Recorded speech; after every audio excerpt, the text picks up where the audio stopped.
She was humiliated for how she read aloud in class, told she sounded like a rap battle, not a student. Everyone froze. No one spoke. Until one boy stood up, calm, unshaken. What he said shattered the silence, exposed a buried truth, and forced an entire school to face the prejudice it had ignored for years. Zaniah Brooks was the quiet type, always prepared, always respectful. On that day, she sat in her usual seat, reading aloud from To Kill a Mockingbird. Her voice was soft but sure, until Miss Van Holt stopped her mid-sentence. "This isn't a rap battle, Zaniah. Try sounding like you're educated."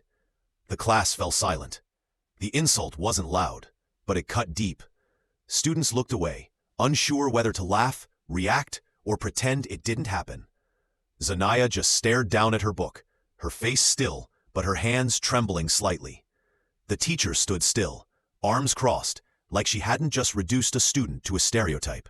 But something cracked. From the back of the class, a chair scraped loudly. Omari Penn stood up, quiet, artistic, rarely noticed. "You don't talk to people like that," he said. "You said that because she's black."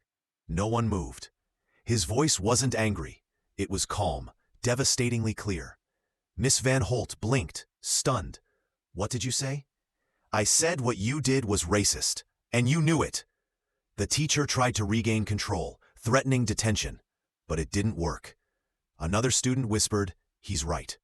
And another. The silence had broken. After class, whispers filled the school. Teachers, students, and parents all heard what had happened. Some defended the teacher. Others admitted it wasn't the first time. The next day, Zaniah and Omari were called to the office. Their parents sat beside them. Principal Voss didn't sugarcoat it. "This isn't going away." Miss Van Holt admitted what she said, but offered no real apology. When Omari spoke again, his words didn't shake. "She made Zaniah feel like she didn't belong. That's not education, that's harm." By Friday, a school board meeting drew parents, students, and staff. Zaniah spoke, calm, brave. "I just want to stop feeling like I have to shrink myself to make others comfortable."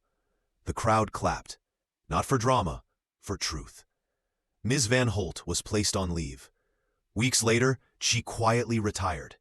But what mattered more was what stayed behind: a shift, a forum on student voices, a new awareness in the halls. And Zaniah? She read her own poem aloud, clear, proud, unapologetic. Omari didn't speak that day. He didn't have to.